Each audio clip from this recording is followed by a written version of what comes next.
Hello everyone and welcome back to the Greater Persia campaign, here with our now full and properly new Persian Empire. We shall prepare for war, but war against whom? To our west we have the Iraqis. The Iraqis have somewhere between 5 and 9 battalions, brigades, whatever, divisions. There we go. And it's 7 to 11 there. But the Iraqis are building up there. They too are working on armament effort 3. So I should probably strike before they can do too much with that.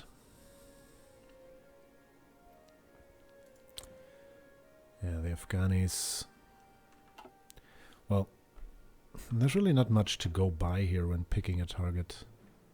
Well, yes, there is. There's oil here, but I don't really need oil. It's not that I have a shortage of it. So once that's settled, it's more about population. So we have, what, around, well, let's call it 3.5 million here. And there's a lot of people in Afghanistan.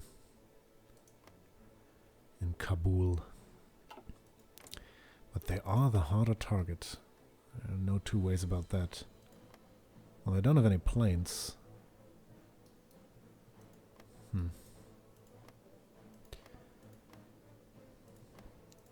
Also factories. The Iraqi do have 8 civilian factories, which would help me quite a bit. Yeah, I think it's going to be the Iraq. It will be our first target here. I want to conquer you. All of you, really? I'm not too certain if I actually need all of these. Or if I can just say, well, I'm going to fabricate a... what's it called? A war goal here. On one of these states and then just take all of them. But I'm gonna go with a safe way here. This is gonna cost me 61 political power. But needs must. There we go. Now how long is this gonna take? Expected to finish on the 6th of August 38, so it's almost a year. 10 months. Oh well. Nothing to do until then. So let's just walk through it. Oh, so it's already finished, our military factory there. Let's build another. Oh, these really do get produced quite quickly. This one's done on the 6th of December. Yeah, it's only 2 months. Dear. At this rate, we will be able to go quite quickly through this. So that's you. More infantry equipment. Not much else to say. Keep going.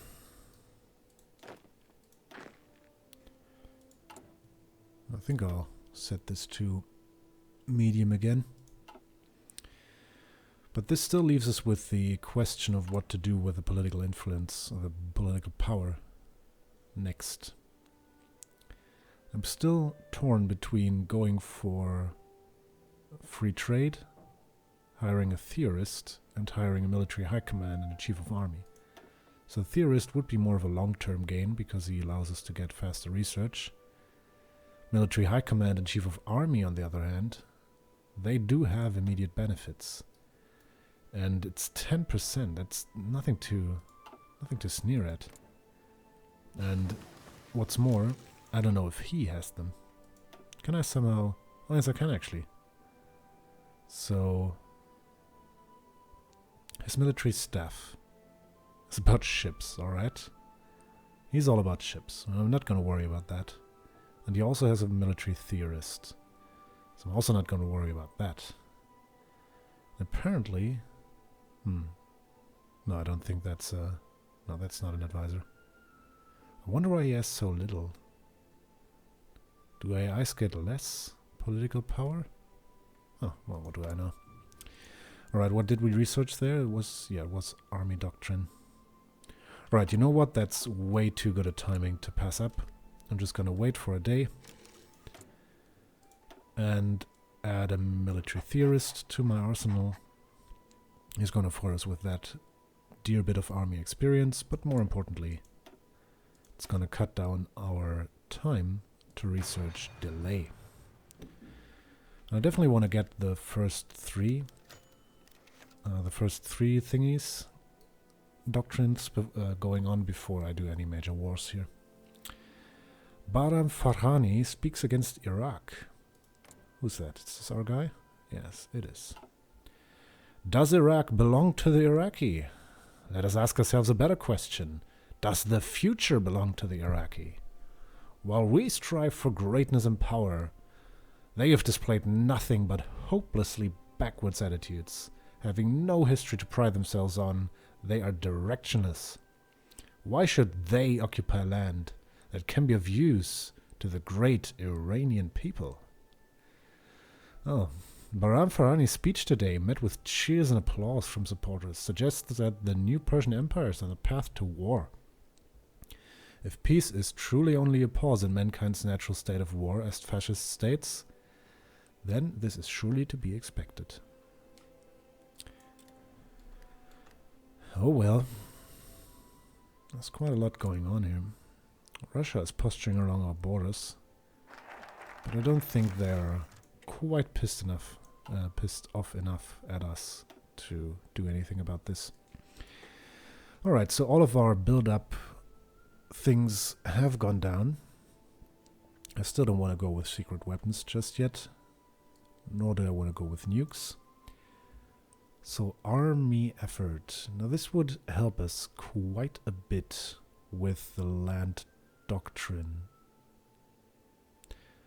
But let's take a look at this. So we can essentially do three focus researches, 3 foci, before we do the next doctrine research. So let's hold off on that for a minute. Now what's over here? Now this is 120 political power.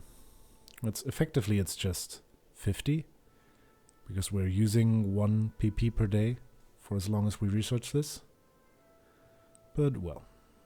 And then we can, from the looks of it, just go down separate paths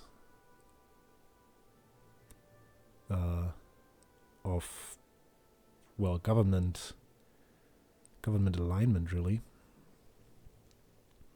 So collectivist ethos decreases our democratic support here. And that's more of a stepping stone, really. So this leads to communism. And this leads to fascism. Or nationalism leads to fascism, of course. And then when we go down this path, which would be the most logical for our nation, we come up to military. And boy, do I want military. Hello. Grants recruitable population 5%.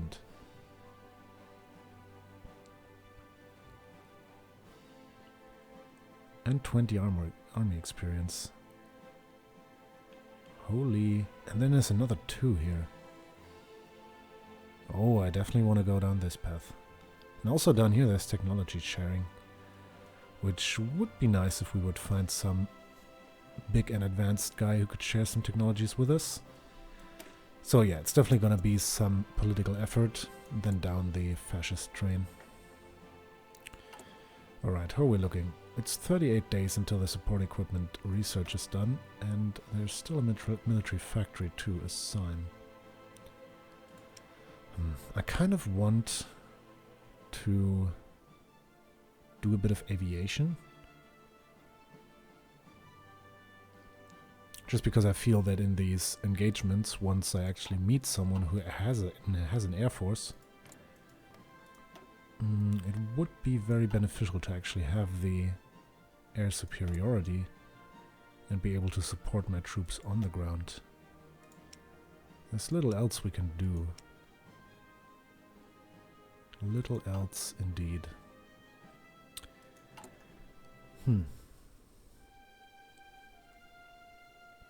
Well, for the time being, more artillery wouldn't be a bad thing. So let's work on that. This will leave us with a deficit in steel. Just go to our dear buddy Russia and acquire some and keep on going. So I don't want to disband this just yet. Right, there's another one going on. Alright, more free civilian factories. Well, let's just keep churning out these. I'll even do 2. And you'll be producing infantry equipment, but please.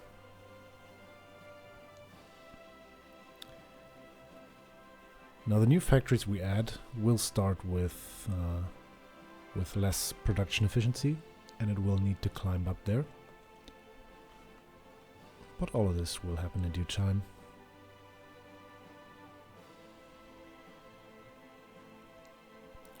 And there we go. That's... Alright, that's radio.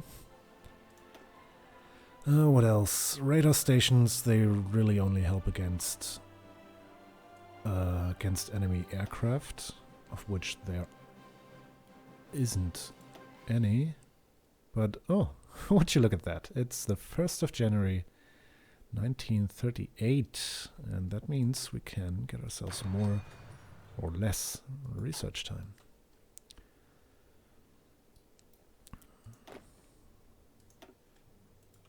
Nice times. Alright, that's support equipment. Now I also want... I'm not quite certain. So engineers, they take... What do they take? Doesn't it say that here somewhere? Doesn't say specifically what kind of... or what amount of support equipment they need. Alright, they do afford us better movement in the marches, better attack against forts, better amphibious attack. I don't think I care too much about all this. Well, to be fair, I don't know quite so much about the combat system in this game as I'd like to, so I might have to read up on this. But recon. The ability to scout ahead and anticipate the enemy increases the chance that this unit can pick better tactics. Well, that sounds like a good thing to me. That sounds pretty similar to what Marshall Score for Generals is in Crusader Kings, which is everything. I don't need military police yet, or maintenance company. Well, all of these are nice. I like all of them. But I think recon will be the name of the game. And now I will just take one of you, because we are already filled up. We'll be stockpiling some infantry equipment, no problem. And I want support equipment on the menu. Now I also need aluminium. Who can give us that? Of course, Mother Russia. Please. Alright, and on we go.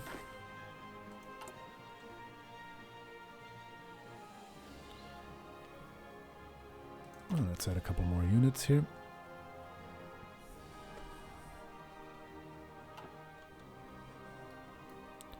And we'll start building some cavalry once we actually occupied some territory.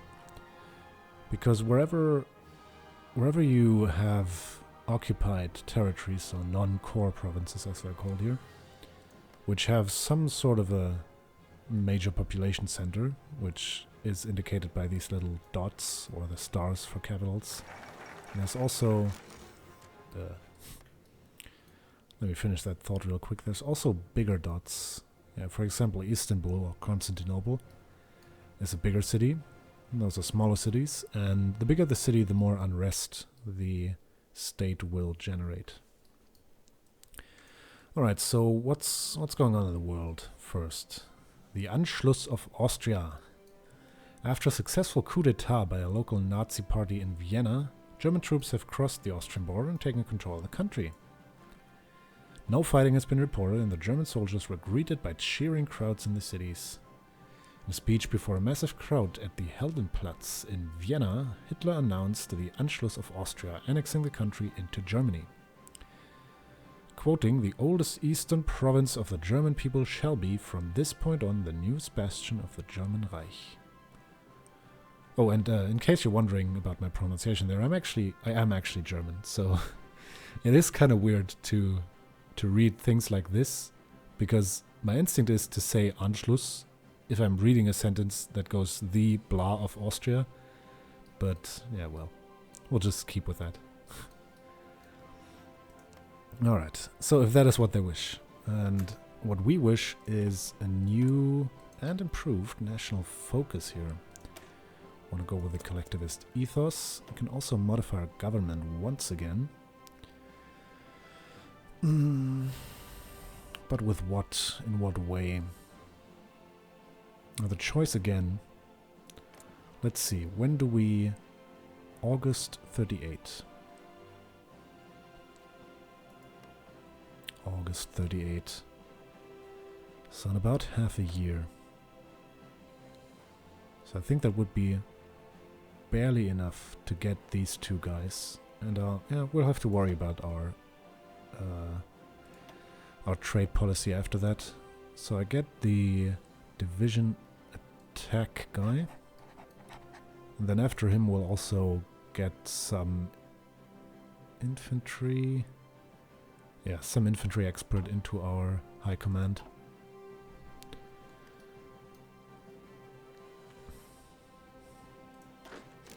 And I suppose we should also ready ourselves for war here. We have a free military factory, that is quite nice. Let's keep on building that support equipment. Now how are we looking on research here? So none of these are going to be focused too long before, are going to be finished too long before the war is going to start. Well, we're already stockpiling support equipment here. Hopefully we'll have enough by then.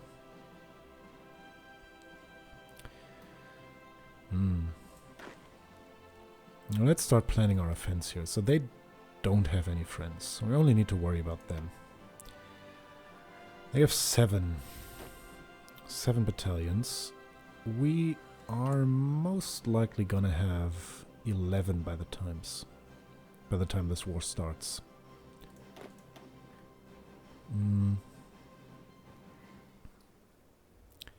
So it might be a good idea to try to encircle them around the north and then collapse on this border down to Baghdad. And I think that is actually what we're gonna do here. So I don't think I'll need separate armies for that. I think all that really needs to be done. What does planning? A preparation bonus. It would be interesting to know what the planned preparation bonus actually does. Oh well. I think we'll just set up for... let's say I want an offensive line drawn right here. So that's where I want to end up. And I don't think... Yeah, I just want them to prepare for something. I think I'll micromanage this war to the very last bit anyway. But, yeah. And we can take a look. If we... Doesn't really say. I think I'm gonna read up on this between episodes. And now Mengkuko has capitulated. Chiang Kai-shek has announced that the cowardly Mengjiang nation could no longer withstand the pressure from the overwhelming presence of Chinese forces throughout the country. The Mengjiang government chose to flee the country and has gone into exile. The main forces have capitulated and China is now in control of their home area. Though the war continues elsewhere, this is a great victory for China. So there is now a People's Republic of China.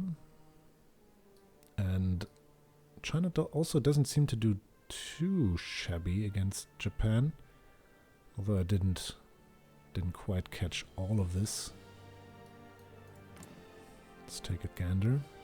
Oh yes, they did build up quite nasty. Oh well. It's gonna be interesting who wins here, so I definitely have the land advantage, but never underestimate what a good naval support bombing can do to a battle. It really is something that turns the tide of war in this game. Alright, but the war that we are about to fight is gonna have to wait, unfortunately, until the next episode. So until then, and as always, thanks a lot for watching. I hope you enjoyed the video. I've been Discryant, and I shall see you soon.